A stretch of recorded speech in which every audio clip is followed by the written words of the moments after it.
Assalamualaikum warahmatullahi wabarakatuh. Waalaikumsalam warahmatullahi wabarakatuh. Alhamdulillah alladzi arsala rasulahu bil huda wa dinil haqq liyuzhira 'ala dini kulli wa kafa billahi syahida. Asyhadu an la ilaha illallah wahdahu la syarika lah wa asyhadu anna Muhammadan abduhu wa rasuluhu alladzi la nabiyya ba'dah. Wa qala Allah ta'ala fil Qur'anil Karim, a'udzu billahi minasyaitonir rajim. Bismillahirrahmanirrahim. Wallahu akhrajakum min butuni ummahatikum la ta'lamuna syai'a wa ja'ala lakum sam'a wal absara wal afidah la'allakum tashkurun. Sahibul musibah, bapak dan ibu, keluarga berkeluarga yang di rumah ini, insyaallah kiranya selalu dirahmati Allah. Bapak-bapak, orang-orang tua saya, tuan-tuan guru, tokoh agama, para pentakziah yang dirahmati Allah. Malam hari ini, bagaimanapun kondisi kita dan siapapun kita, kiranya masih ada lagi satu kewajiban kita di antara beberapa kewajiban yang lainnya, yaitu diperintahkan kita untuk selalu terus dan senantiasa bersyukur akan segala apa yang telah Allah berikan kepada kita. Apakah itu kenikmatan, apakah itu kesempatan, kesehatan, apapun itu. Dan ketika semuanya itu kita syukuri, dan jika kehadiran kita juga ini adalah sebagai bentuk rasa syukur kita akan kesehatan yang Allah dan kesempatan kemauan yang Allah berikan kepada kita, maka dijanjikan, kata Allah, Allah akan tambahkan kenikmatan demi kenikmatan di sisa perjalanan hidup kita kelak di muka bumi Allah ini. Sebaliknya, ketika kita kufur, kita ingkari akan apa yang Allah berikan kepada kita, meski sekecil apapun pemberian Allah itu, maka ancaman yang Allah berikan adalah inna azabi lasyadid. Tunggu, kata Allah, sesungguhnya azab Allah itu sangat pedih. Selawat dan salam kepada Nabi kita Muhammad sallallahu alaihi wasallam beserta keluarga, para sahabat dan pengikutnya hingga yaumil akhir nanti. Sahibul musibah, keluarga berkeluarga di rumah ini yang sekali lagi insyaallah dirahmati Allah. Bapak-bapak, ibu-ibu, saudara-saudara, para pentakziah yang dirahmati Allah.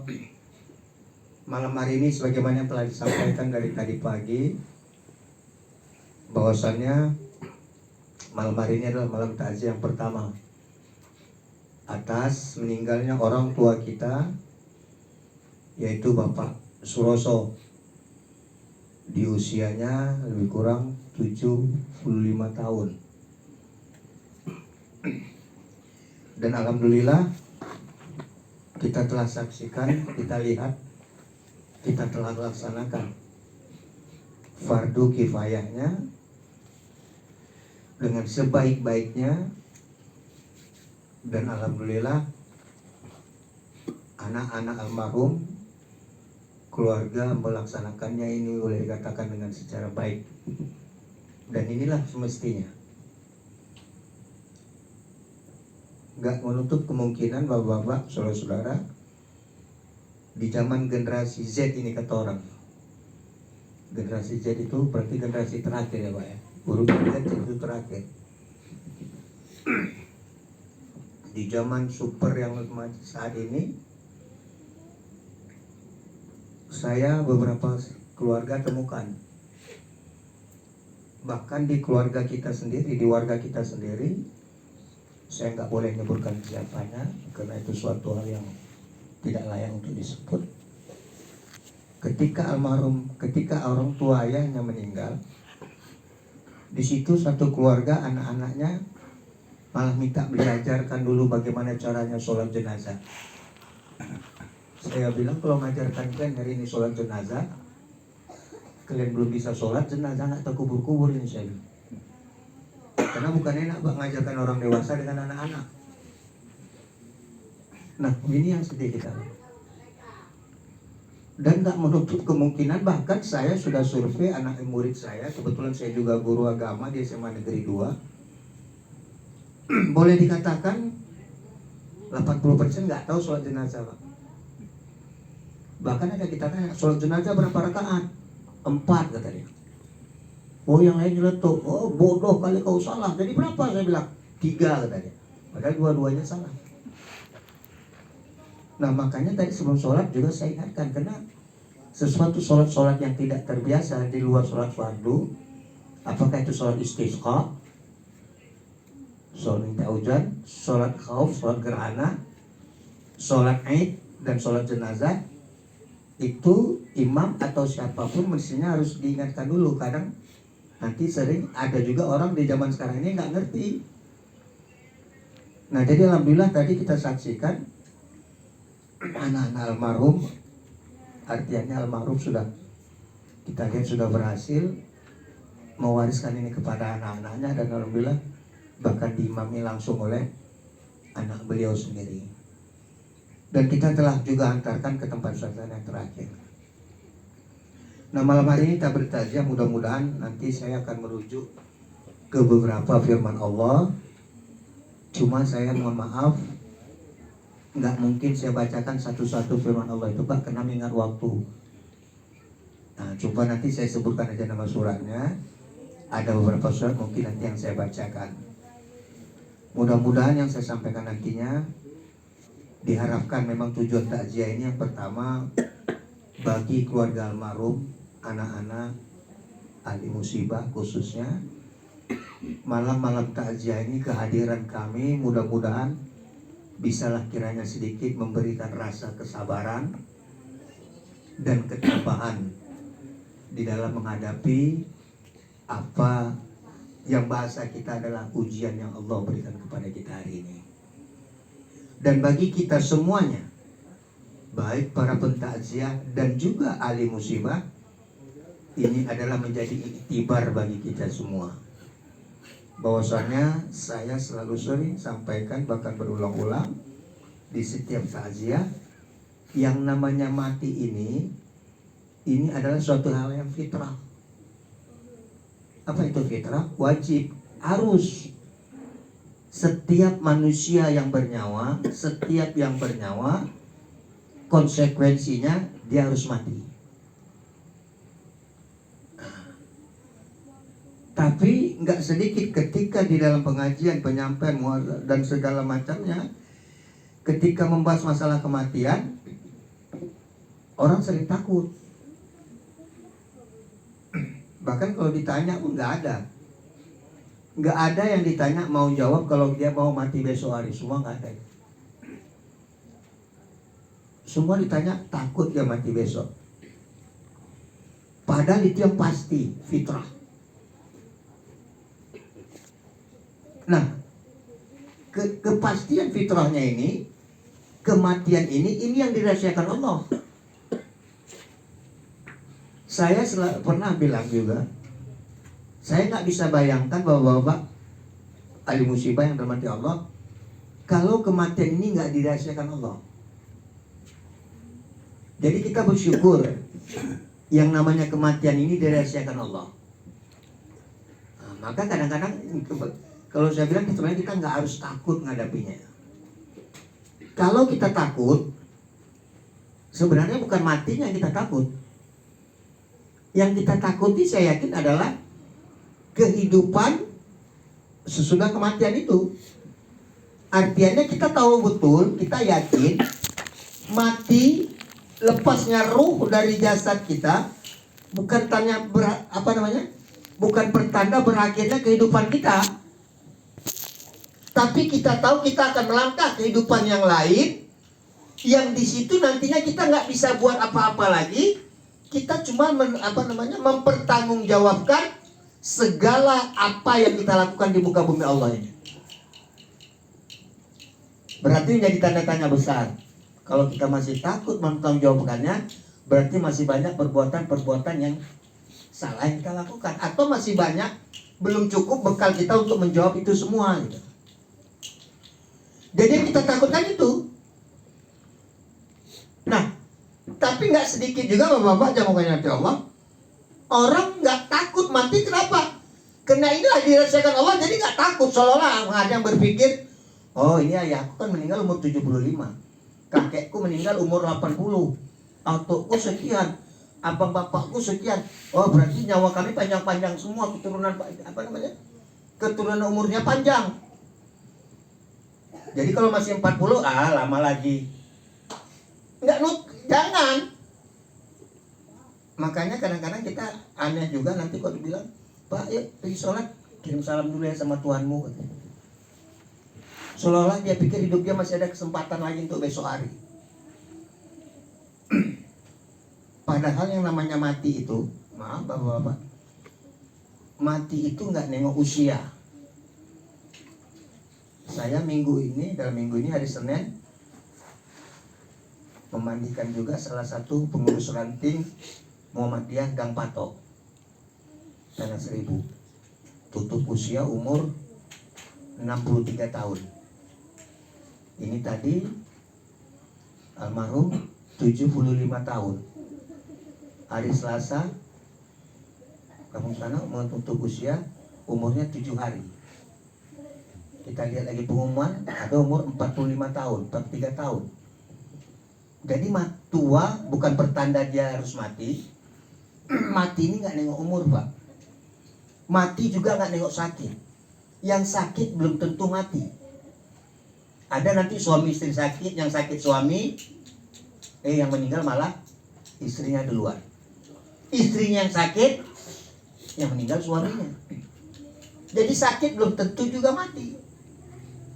Sehat belum tentu nggak juga bisa mati. Bisa jadi kita sehat nih Pak, malam ini adalah tidur kita yang panjang, besok kita nggak bangun-bangun lagi. Bisa jadi. Makanya saya bilang mati ini yang paling dekat. Saya Pak saya pikir saya nggak panjang umur saya. Rupanya udah sampai tahun baru lagi nih. Dari tahun baru yang lalu tanggal 31 Desember saya di Opname sampai bulan 5 semalam 5 kali saya bolak-balik di Opname. Ini dalam 20 hari ini lagi kumat ya Pak. Tapi alhamdulillah dalam 1 tahun ini ada lebih 10 orang pula yang saya mandikan. Saya pikir saya yang dimandikan orang. Sakitnya serius Pak, bukan sakit. Tapi saya udah nikmati aja gitu. Blooding Pak, komplikasi penyempitan pembuluh darah, blooding lambung, ini bibir udah 20 hari ini pahit aja Pak, nggak ada terasa apa enaknya, nggak ada. Tapi ya itu nggak juga, bukan artinya juga saya minta mati, enggak. Nah ini Pak yang membuat kadang kita lalai, karena kematian itu dirasakan Allah, sesuatu yang pasti tapi dirasakan Allah. Bersyukur kita Pak, saya nggak bisa bayangkan kalau kematian ini nggak dirasakan Allah. Semua kita punya catatan Pak, punya catatan kira-kira macam mana Pak hidup kita. Raja misalnya udah sampai WA dari malaikat, Raja tanggal 30 November kau meninggal katanya. Misal, macam mana perasaan kita? Apa yang kau lakukan Raja? Sebulan lebih lagi ibadah. Cantik istri itu pun tak tertengok lagi. Enak masak tak terasa lagi. Mana Raja baca Quran, mana Raja sholat, mana Raja tahajud. Sholat, ibadah aja. Sebulan lagi mati. Sampai lagi sama kita tanggal sekian kita kematian, setahun lagi. Waduh, saya rasa kita nggak bisa bayangkan macam mana hidup di dunia ini Pak, kalau kita tahu semua tanggal kematian kita Pak. Nggak ada enaknya hidup ini. Tapi karena ini dirahasiakan Allah, nggak sedikit orang bahasa Jermannya menteng kelek, Pak. Oh, lama lagi. Oh, dia bilang lama, tiba-tiba besok selesai. Enggak, Pak. Nah, inilah dirahasiakan Allah. Supaya apa? Kita masih bisa menikmati hidup ini, supaya kita juga jangan lalai dengan kehidupan ini. Jadi kematian ini yang pasti, suatu hal yang pasti. Jadi kepada ahli musibah di rumah ini, anak-anak almarhum, ini semua mungkin kata kalian, kata kita, ujian ini berat bagi kita. Bagi kalian kan dua-dua kata ya, udah dua-dua. Ya Allah, makanya saya selalu bilang, menghadapi ujian ini, apalagi namanya kematian ini, yang harus kita kedepankan adalah keimanan, bukan perasaan. Ujian apapun yang Allah berikan, kedepankanlah keimanan, bukan perasaan. Kalau perasaan memang, tadi sebelum waktu mandikan saya bilang, kalau kita bawa perasaan, rasanya berat kali ujian kita. Kenapa gini ya Allah, kenapa? Apalagi almarhum masih gini ya Allah, masih gini. Kita bilang gitu. Yang hari Senin lagi bilang, padahal waktu malam itu masih ngopi-ngopi sama anak muda, minta diantarkan pulang naik kereta. Pagi jam 8 tiba-tiba dia sudah terlentang, tidur, nggak bangun lagi. Nah, kalau kita bawa perasaan, muncul hal-hal yang dalam kepala kita ini, jikalau seandainya apabila. Tapi mari ini kita sikapi dengan keimanan. Ketika kita sikapi dengan keimanan, nah, apapun yang terjadi, kalau orang tua kita sakit, kalau ini usaha sudah, kalau dia sakit kita sudah berobat, sudah gini segala macamnya. Kalau berobat bukan berobat yang enggak bagus, bukan dokter yang enggak pintar, bukan rumah sakit yang bukan obat yang enggak mujarab, bukan dokter yang enggak pintar, bukan rumah sakit yang tak bagus, tapi memang sudah sampai usia orang tua kita di sini. Jadi masing-masing kita ini Pak sebenarnya hanya tinggal nunggu waktu Bapak, ibu-ibu para penjaga yang mati Allah. Tinggal menunggu giliran. Tapi itu tadi saya katakan kita nggak tahu mati kita tuh di mana. Ya kita berdoa kepada Allah, mudah-mudahan Allah memberikan kematian itu dalam keadaan husnul khotimah yang baik. Minggu ini juga di Binjai viral, ada orang mati umur 20 tahun gadis, matinya di mana Pak? OD pula lagi, overdosis. Ya tahu, dengar kita beritanya kan. Nah, kalau bisa kita jangan kayak gitu. Nggak tahu kita di mana matinya Pak. Kita udah sampai nih. Nah kalau kita sikap dengan keimanan ini sampai semua, padahal musibah di rumah ini udah berapa umur raya kita? 75 tahun. Nanti coba kita lihat firman Allah di surah apa? Surah Al-Hadid ayat 22, At-Takabur ayat 11. Di dua surah ini, dua surah berbeda, ayatnya berbeda. Di surah Al-Hadid dan At-Takabur, Al-Hadid ayat 22, At-Takabur ayat 11. Dua surah berbeda, ayat berbeda, tapi maksudnya sama. Apa kata Allah di situ? Ma'asoba min musibah, tidak ada satu kejadian pun yang terjadi di langit dan di bumi, bahkan pada diri kita sendiri, bahkan jatuh sehelainya daun dari selembar daun dari rantingnya pun, di ayat yang satu kata Allah illa bismillah, semua itu sudah izin Allah. Di ayat yang satu lagi kata Allah, ini semua sudah tertulis min qabli an nabrah, jauh sebelum kita ada. Jadi yang satu beratakan izin Allah, yang satu lagi ayat kata Allah, ini semua terjadi sudah tertulis jauh. Jadi kita tinggal jalankan aja nih Pak. Jadi kalau almarhum ayah kita Pak Suroso 75 tahun, 75 tahun yang lalu sebelum dia lahir, dia sudah buat apa-apa nih. Dia sudah tanda tangani MOU itu. Kita sudah tanda tangani semua Pak. Siapa yang bilang? Allah. Di mana? Di surah Al-A'raf 172. Pada kapan itu? Pada saat usia kita 120 hari di dalam kandungan ibu kita. Berarti berapa tuh? 120 hari, 4 bulan. 4 bulan dalam kandungan ibu kita, 4 bulan janin, di situ Allah meniupkan ruh kepada janin itu. Setelah ditiupkan ruh, dibuat kesaksian di situ. Apa kesaksian di situ? Itu yang kita bilang dulu Pak waktu kecil-kecil main, langkah, rezeki, pertemuan, maut. Apa jawab kita? Alastu birabbikum qalu bala syahidna. Nanti bisa lihat di surah Al-Araf 172. Sudah kita tanda tangan itu. Cuma tanda tangan ininya Pak yang kita tangan itu ditutup oleh Allah. Nggak kita lihat semua. Kalau kita lihat, saya katakan di awal tadi, kalau kita lihat yang ditandatangani, yang kita tanda tangan sama Allah tuh kita tahu, waduh, macam mana lah hidup kita nih Pak. Jadi kita tinggal nunggu giliran nih Pak. Kapan? Wallah alam syam. Bisa jadi bapak-bapak yang duluan, saya yang belakangan. Atau sebaliknya, saya yang belakangan, bapak-bapak yang duluan. Nah, bisa jadi Pak. Tinggal pilih yang mana. Tinggal kita tunggu waktu ini Pak. Nah yang jelas, sebagaimana tadi saya bilang khusus untuk ahli musibah di rumah ini, mari sikapi ini dengan keimanan. Kenapa? Memang kata Allah, nanti bisa lihat firman Allah di surah ke-29. Surah 29 itu surah Al-Ankabut ayat 2. Apa kata Allah? Bismillahirrahmanirrahim. Ahasiban nas. Manusia. Semua dipanggil Allah di sini. Ayitraku ayakulu amanah kata Allah. Enggak gampang. Enggak semudah itu untuk menyatakan aku ini orang beriman kata Allah. Jangan. Wahum la yuftanun.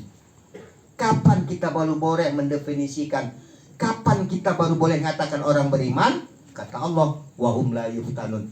Setelah kita berhasil menghadapi ujian yang Allah berikan.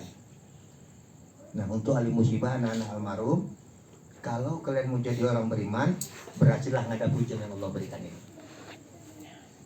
Semakin tinggi semakin tinggi iman kita, semakin tinggi pula ujiannya itu. Nggak mungkin anak SD sama anak SMP soalnya sama ujiannya. Nggak mungkin. Anak SMP sama anak SMA sama. Nggak mungkin. Semakin tinggi pohon, semakin tinggi pula angin yang. Nah kalau kalian rasa ini berat, tandanya semakin berat, semakin tinggilah iman kalian itu. Berhasil nggak kita ngadapinya? Kalau tak berhasil, berarti turun kelas kita. Kalau berhasil, naik kelas kita. Bagaimana berhasilnya? Sikapi ini dengan keimanan tadi. Kalau kita sikapi beriman kata Allah, ya'di qalbahu. Di surah Al-Hadid dan At-Takabut tadi. Allah akan tenangkan kehidupan kita itu. Allah akan beri tenangkan pada hati kita. Apa sikapi keimanan? Alhamdulillah sudah sampai di sini ayah kita. Sikapi. Ini jadi pelajaran. Sayang, siapa yang gak sayang sama orang tua? Sedih, silakan. Nangis boleh. Nah, kan ada juga Pak kalau kita dengar kajian. Wih, kalau nangis apa namanya? Jangan menetes air matanya kena jenazah, nggak boleh katanya. Nggak apa-apa lah. Yang dilarang itu bukan nangisnya, yang dilarang itu meratapnya. Nangis silahkan. Tapi yang paling penting, habis sudah amal apa urusan orang tua kita, habis. Pak Suroso habis. Kalau anak-anak memang sayang sama beliau, almarhum cuma 3 investasinya. Cuma 3 yang bisa menyelamatkan almarhum di alamnya ini. Apalagi malam pertama ini Pak, berkata Rasul, ini di sana ini apa namanya? Kalau alam kubur, alam barzakh itu nggak selamanya Pak. Tapi sudah tahu tuh, kalau sudah dapat nikmat kubur berarti nanti bakal jadi orang surga. Nah malam pertama ini akan diuji. Bagi yang nggak sholat, terasa nih. Nah anak-anaknya yang bisa menolong almarhum ini udah nggak bisa buat apa-apa lagi. 3 investasinya Yang pertama, al ilmu yang tafa'u bih, ilmu yang diberikan almarhum selama ini. Kita tahu almarhum ini profesinya guru. Kenapa saya tahu? Almarhum ini satu letting sama mama saya kandung. Dia almarhum meninggal, mama saya masuk rumah sakit tadi. Jadi waktu saya mandi sudah dapat WA, bang, mama masuk ruang ICU bang. Ya udah. Tapi dia cek. Kenapa saya bilang tahu? Almarhum dulu ditugaskan guru di belakang SMP 2 pak. Itu dari tahun 80-an, di SD 7 itu. Nah, di belakang SMP 2 tuh suruh sekolahnya kakek saya. Nah, disitulah. Jadi almarhum ini sama main sama orang tua saya, sama bunda saya namanya. Dia guru di situ. Nggak menutup kemungkinan pak. Kita tahu almarhum juga orang baik. Kalau setiap tahun yang dia ajar, setiap bulan, setiap hari, ada satu aja murid yang membuatkan amal baiknya, masing-masing menyumbang investasi pahala untuk beliau. Nah itu juga kelebihan guru pak. Berapa puluh tahun beliau jadi guru, berapa ribu muridnya, masing-masing menyumbang sedikit aja, satu on aja, berapa investasi pahalanya. Yang kedua apa? Sedekah jariah almarhum. Yang ketiga investasinya, ini yang anak-anaknya bisa lakukan kalau sebagai bukti tanda sayang. Wa walidun sholih yadaulah, anak-anak yang soleh yang mau mendoakan kedua ibu bapaknya. Jadi bukan doanya, anak yang soleh dulu. Karena anak yang soleh pasti mendoa.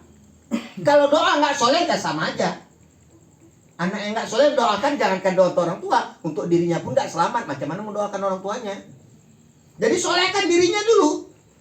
Sudah itu lanjutkan kebiasaan yang dilakukan oleh almarhum. Nah, bagi anak-anaknya nih, kalau ada yang di sini almarhum itu kita tahu satu pun kadang minta antar ke masjid sholat. Dia aktif, bahkan pernah jadi ketua ranting ya, ketua ranting di Sendang Rejo ini. Waktu beliau ketua ranting, saya pernah kita buat pelatihan padu kifayah dulu lagi di masjid itu. Saya cukup lama juga kenal sama almarhum. Teruskan apa yang dilakukan beliau. Mudah-mudahan ini sebagai bukti tanda kalian ini anak-anaknya memang menjadi anak yang soleh. Jadi bukannya sekedar sedian tangisan air mata. Terus alhamdulillah kita bisa saksikan kalian luar biasa. Orang tua sudah mendidik yang baik, mandikan ikut, semua ikut, bahkan sholat dan pimpin sendiri. Bahkan tadi minta lagi, Pak macam mana kalau di kuburan saya boleh menerima? Ya boleh kali, alhamdulillah. Nah, jadi anak yang soleh, doakan. Dan untuk kita semua bapak-bapak jamaah yang dirahmati Allah, baik para pentaziah dan ahli bait, ahli musibah, saya bacakan dan saya tutup kata-kata tadi dengan satu firman Allah. Setelah kita hidup dari alam, setelah kita alam barzah, dari alam barzah ini nggak selamanya. Nanti sampai kita kepada alam akhir, kita yaumil ba'ats, kebangkitan. Setelah dibangkit kita dikumpulkan, masuklah kepada alam terakhir yang kita di situ disebut dengan khalidina fiha abada. Kita kekal selama-lamanya. Di situ cuma dua pak, kalau nggak neraka, surga. Tadi saya bilang kita tinggal nunggu pak kematian ini. Alhamdulillah pak, Allah sudah jelaskan kita semua. Kalau nasi jadi bubur di bumi ini, alhamdulillah bubur itu masih bisa kita makan pak, walaupun lembek. Tapi kalimat nasi sudah jadi bubur kalau di alam barzah atau di alam akhirat, kita nggak bisa buat apa-apa lagi. Artinya bekal pak. Apakah sholat kita, puasa kita, zakat kita sudah menjadi bekal yang baik? Belum tentu pak. Saya selalu sering sampaikan dalam pengajian, belum tentu ibadah yang selama ini kita kerjakan bisa menyelamatkan kita pak. Jadi satu firman Allah pak, saya bacakan di sini di surah Al-Fatir, surah ke-35 ayat 37. Ayat ini menceritakan pak, orang yang rajin beribadah, orang yang beramal, tapi dia malah menjerit-jerit di neraka itu pak. Nah, orang yang beramal menjerit-jerit, ternyata amalnya itu bukan mengantarkan dia ke surga, amalnya itu mengantarkan dia ke neraka. Kenapa? Saya sudah pernah sampaikan, itu ada surah Al-Mutaffifin. Orang yang terlalu pun banyak amal, ketika pada dirinya merasa yang paling taat, paling benar, Ini menghancurkan semua amal ibadahnya.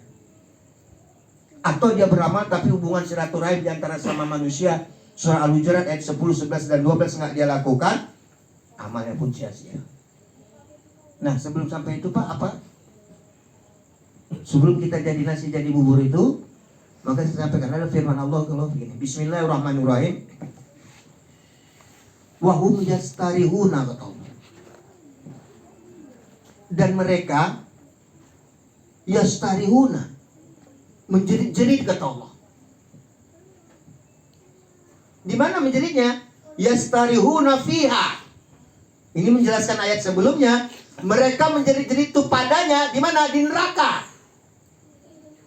Sambil menjerit-jerit mereka bilang, Rabbana akhrisna. Itu dia bilang, Rabbana akhrisna. Ya Tuhan kami, akhrisna, keluarkan kami. Minta keluar Pak, dia dari neraka itu. Pertama dia kecewa, kenapa kami yang beramal bisa masuk neraka? Setelah dijelaskan, akhirnya dia menjerit-jerit, ya Allah keluarkanlah kami ya Allah. Apakah sambil keluar dia janji, kami na'mal solihan khairan ladina kunna na'malu, katanya. Ya Allah keluarkanlah kami. Kalau kami nanti sudah keluar, na'mal solihan, kami akan tingkatkan amal soleh kami lagi, katanya. Kami akan lebih baik lagi amal kami, khairan ladina kunna na'malu. Sebelum amal-amal yang kami kerjakan yang lalu, kami akan lakukan lebih baik lagi, katanya. Nah, kalau sudah di neraka kayak gini kita menjerit Pak, apa mungkin bisa kita rubah lagi? Nggak bisa. Pantas Pak. Kenapa menjadi neraka itu? Karena kata Rasul, panasnya neraka itu kalau terpijak di telapak kaki kita sebesar biji zarah. Biji zarah itu apa bahasa kita sini? Biji sawi? Atau apa namanya itu? Biji sawi itu udah besar itu. Apa binatang merah yang gatal-gatal di kaki belakang tuh Pak? Tengu. Nah, sebesar tengu tuh terpijak Pak di telapak kaki kita ini, mendidih otak kita dibuatnya. Macam mana kalau kita kena lagi yang besar, apa aja nggak menjerit-jerit? Ya Allah keluarkan kami ya Allah. Kami akan beramal soleh. Kami akan beramal lebih baik lagi sebagaimana amal-amal kami sebelumnya. Nggak bisa Pak. Apa jawab Allah? Awalam nu'amirkum, kata Allah. Aku, kata Allah, sudah beri kalian umur yang panjang. Allah sudah berikan kita kesempatan kedua Pak. Umur yang panjang atau kesempatan kedua yang Allah berikan kepada kita ini, sebelumnya Allah sudah berikan pengetahuan, Allah sudah berikan peringatan-peringatan. Yatadzakkaruna fiha man tadzakkara wa ja'akuman naziru. Itu kata Allah. Aku sudah berikan kau umur yang panjang. Aku sudah berikan kau kesempatan kedua. Sebelum aku berikan itu, udah aku tegur, sudah aku kasih peringatan. Tapi kenapa kau nggak berpikir, kata Allah. Sekarang baru kau sadari, terlambat.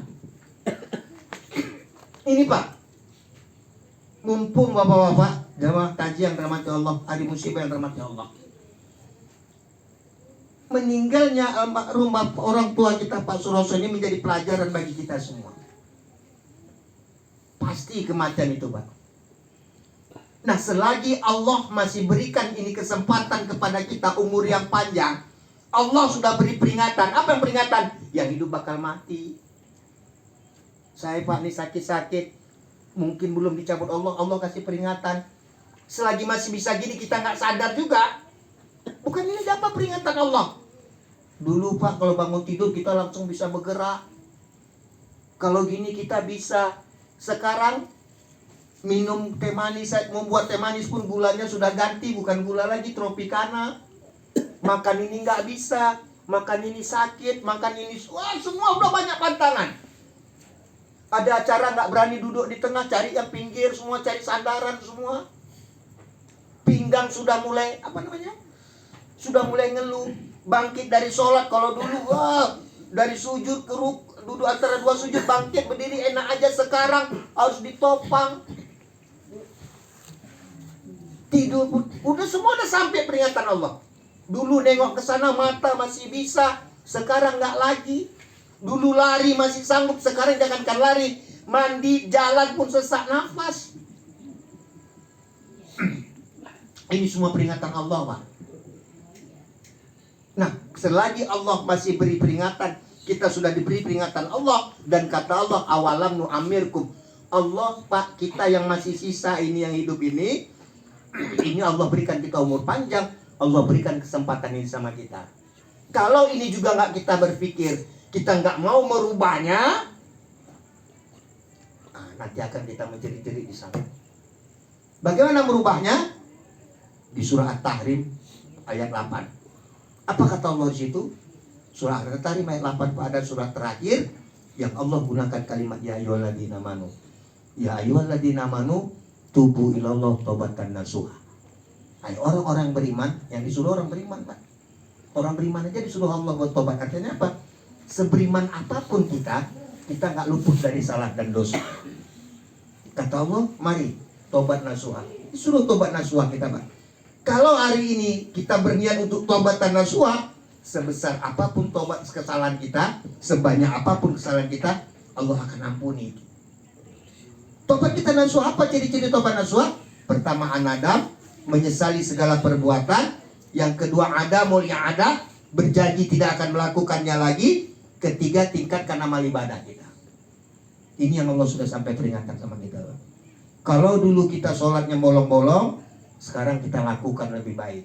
Kalau dulu sholatnya cuma wajib aja, sekarang kita tambahkan sholat sunnah. Kalau dulu sholatnya banyak di rumah, sekarang kita seringkan sholat berjamaah di masjid. Itu namanya peningkatan, Pak. Kalau ini kita lakukan, insya Allah kita akan menyesal nantinya, dan kita bisa baik di penghujung nantinya, dan kita bisa masuk dalam surganya Allah nantinya. Kira-kira inilah, Pak, yang bisa saya sampaikan pada takziah malam pertama ini. Yang sedikit ini saya sampaikan, jika ada yang benar, mudah-mudahan kebenaran itu bisa bermanfaat untuk saya pribadi, keluarga, kalau bisa untuk kita semua. Dan mudah-mudahan kehadiran kami di sini bisa menambah kesabaran, ada hiburan, terutama tabah untuk anak-anak almarhum dalam menghadapi ujian yang Allah berikan ini. Yang salah saya sampaikan malam hari ini, yang salah itu dari saya pribadi, kepada Allah saya mohon ampun. Kepada ahli musibah, bapak ibu, keluarga di rumah ini, para pentajak, tuan-tuan guru, orang tua kami semua. Bila taufiq wal hidayah. Assalamualaikum warahmatullahi wabarakatuh.